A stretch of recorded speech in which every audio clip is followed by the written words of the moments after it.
10টা টাকা নিলাম। কানে কথা যায় না নাকি? শুনেছি। কেন নিলাম? শুধবে না?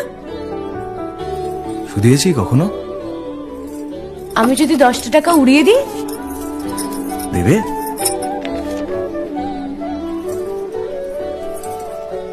আমি তবে যাই। আমরা থিয়েটার দেখতে যাচ্ছি।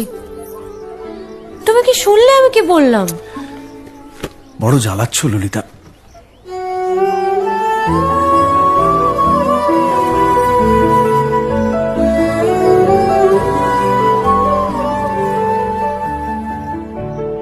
কি হয়েছে? আমরা সবাই থিয়েটার দেখতে যাচ্ছি। আমরা বলতে? আমি, কালী, চারু। চারুকে চেনো? ওই যে পাড়ার মোড়ের বাড়ির আমার বন্ধুর ব্রাহ্মবাড়ি। হ্যাঁ, ওই চারুর মা আর ওর মামা।